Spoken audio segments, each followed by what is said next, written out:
श्री शिवाय नमस्तुभ्यं। हर हर महादेव। हम और आप मंदिर तो जा रहे हैं, भगवान शिव की साधना भी कर रहे हैं, भगवान शंकर की आराधना भी कर रहे हैं, भगवान शंकर की भक्ति भी कर रहे हैं। पर अपने हृदय को, अपने दिल को, अपने मन को हम परमात्मा से जोड़ नहीं पा रहे। कठिन है परमात्मा से अपने मन को जोड़ना।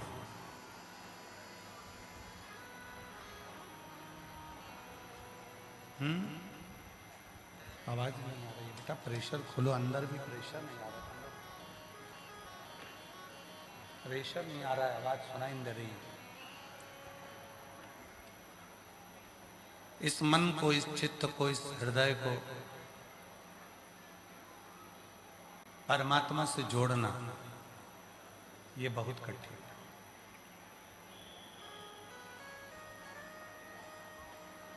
कौन से ग्राउंड में कथा चल रही है?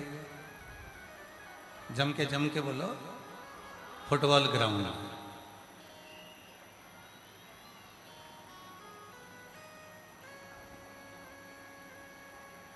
एक गेंद, उसे सब लात मार रहे हैं, इधर वाले भी उसको लात मार रहे हैं, उधर वाले भी उसको लात मार रहे हैं, और वो गेंद उचक भी बहुत रही है।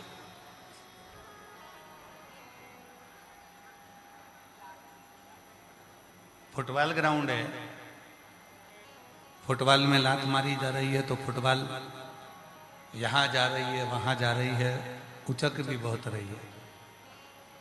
क्यों उचक रही है? क्यों लोग लात मार रहे हैं? क्योंकि वो अंदर से खाली है।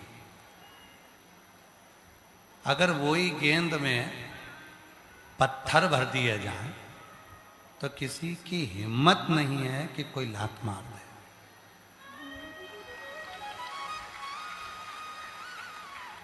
गेंद खाली है, इसलिए उसको लात मारी जा रही है, और जब उसमें कुछ भरा गया तो किसी की हिम्मत नहीं है कि कोई उसको उछाल दे, लात मार दे। फिर तो व्यक्ति की लात ही, पांव ही टूट जाना है, पर वो गेंद उचकना नहीं, उछलना नहीं। वो गेंद उछलेगी नहीं, वो गेंद बहुत दूर तक जाएगी नहीं, क्योंकि उसके अंदर कुछ भर गया। शिव महापुराण की कथा भी ये कहती है, जब तक तुम खाली हो तब तक दुनिया तुमको उछालती रहेगी, अपशब्द कहती रहेगी, ताना देती रहेगी, गाली देती रहेगी, कोसती रहेगी, आड़ा टेढ़ा बोलती रहेगी। और जिस दिन तुमने अपने अंदर शिव को भर लिया, फिर दुनिया की सामर्थ्यता नहीं है कि कोई तुमको ठोकर लगा दे। फिर किसकी सामर्थ्यता होगी? कौन होगा? कौन ठोकर लगाएगा? किसकी सामर्थ्यता होगी? जो आपको ठोकर लगा दे। किसकी सामर्थ्यता होगी? जो आपको लात मार दे। फिर कोई सामर्थ्यता किसी की नहीं है कि कोई लात मारेगा, कि कोई तुमको ठोकर लगाएगा। ना कोई लात मार सकता है, ना कोई ठोकर लगा सकता है, कोई नहीं लगा पाएगा। बस उसको अंदर से भरना पड़ेगा। और इस मैदान में, फुटबॉल के इस ग्राउंड में, ना जाने कितनी टीमें हारी होंगी और कितनी टीमें जीती होंगी।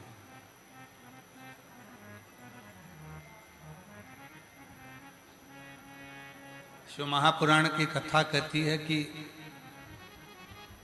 मैदान में हार गए तो एक ना एक दिन कभी ना कभी जीत जाओगे, पर मन से हार गए तो जिंदगी में कभी जीत नहीं पाओगे। इसलिए अपने आप को इतना प्रबल करिए, इतना बलवान करिए कि मन से नहीं हारे।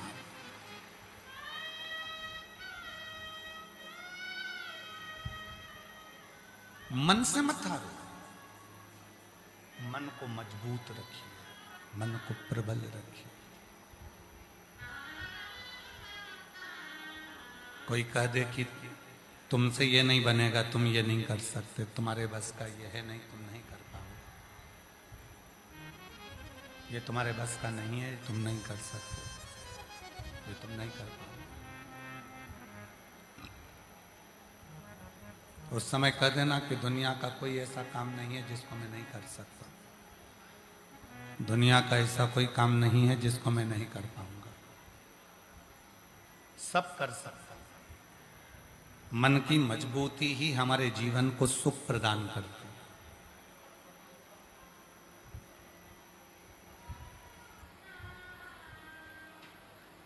हारना नहीं है। कितना चल कर आयो, रोड पर गाड़ी लगाई है, पैदल पैदल पैदल पैदल चलते जा रहे हो। आज तक कोई ऐसा व्यक्ति नहीं है जिसने किसी के हाथ को प्रणाम किया हो। आज तक कोई ऐसा व्यक्ति नहीं है किसी ने किसी के सिर को प्रणाम किया हो। आज तक कोई ऐसा व्यक्ति नहीं है किसी ने किसी के कंधे को प्रणाम किया हो। आज तक कोई ऐसा व्यक्ति नहीं है किसी ने किसी के हृदय को प्रणाम किया हो। आज तक कोई ऐसा व्यक्ति नहीं है किसी ने उसके उदर को, पेट को प्रणाम किया। आज तक कोई ऐसा व्यक्ति नहीं है कि किसी के घुटने को प्रणाम किया। लोग प्रणाम करते हैं तो चरण को करते हैं, पांव को करते हैं, पंजे को करते हैं। जो पंजे पृथ्वी पर रमे लगे हुए हैं, लोग उस पर अपना सिर रखते हैं, उसको प्रणाम करते हैं। लोग हाथ को कभी प्रणाम नहीं करते, सिर को कभी प्रणाम नहीं करते, नेत्रों को कभी प्रणाम नहीं करते। लोग अगर किसी को प्रणाम करते हैं तो उसके पांव को प्रणाम करते हैं। क्यों करते हैं? क्योंकि वही पांव हैं जो व्यक्ति को मंजिल तक लेकर जा सकते हैं। ये पांव हैं जो तुम्हें कथा तक लेकर आ सकते हैं। ये पांव हैं जो तुम्हें चलाकर शिव के धाम तक लेकर जा सकते हैं। और यही पांव हैं जिनको चलकर तुम अपने जीवन की ऐसी कोई मंजिल नहीं, ऐसा कोई लक्ष्य नहीं जहां तक तुम पहुंच नहीं। शिव साधना, शिव मंत्र, शिव की उपासना दो तरह से लोग करते हैं। एक पूजन होती है दिखाने की, एक मंत्र जपा जाता है दिखाने को, एक साधना होती है दिखावे की, और दूसरी साधना होती है भगवान को रिझाने की। विवेक जी, हम रांची के, झारखंड के इस सभी शिव भक्तों को बहुत साधुवाद देते हैं और साथ में आपको भी साधुवाद देते हैं और शिवाला सेवा समिति को भी साधुवाद देते हैं। चारों तरफ दुकानें लगी हुई हैं, गरीब लोगों ने अपनी अपनी दुकान लगाई, किसी की कीमत नहीं लगाई गई।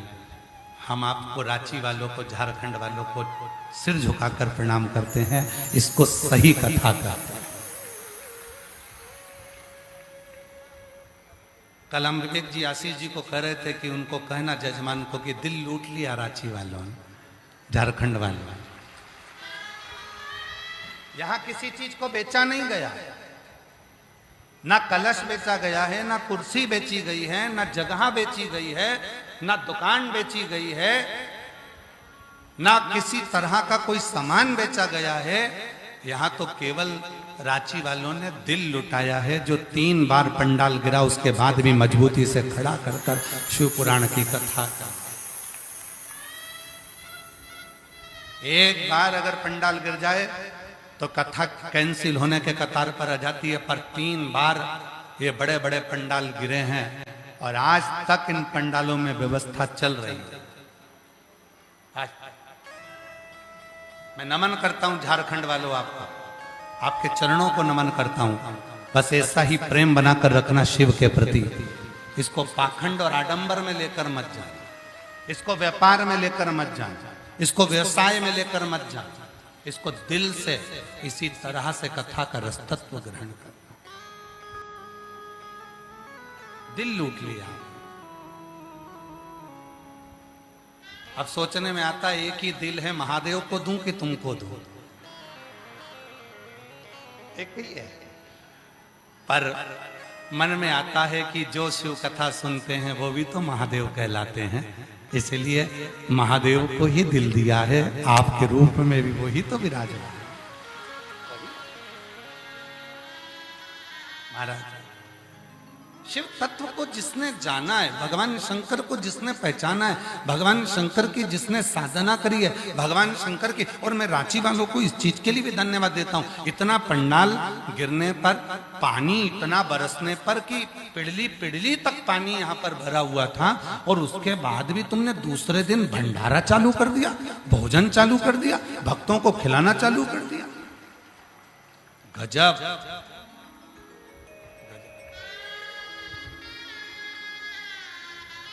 नजर उतर वाले ना घर जाके सभी लोग, साधुता है आपका, स्नेह है आपका।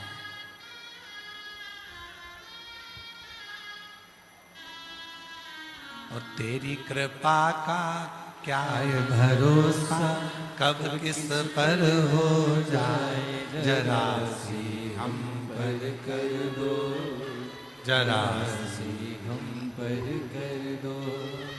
तेरी कृपा का क्या है भरोसा, कब किस पर हो जाए, जरा सी हम पर कर दो, जरा सी हम पर कर दो। जिस पर भी हो गई तेरी कृपा करुणा, ओ भव पार हुआ, भव पार हुआ। पापी हो चाहे जितना, उसका भी बाबा ओ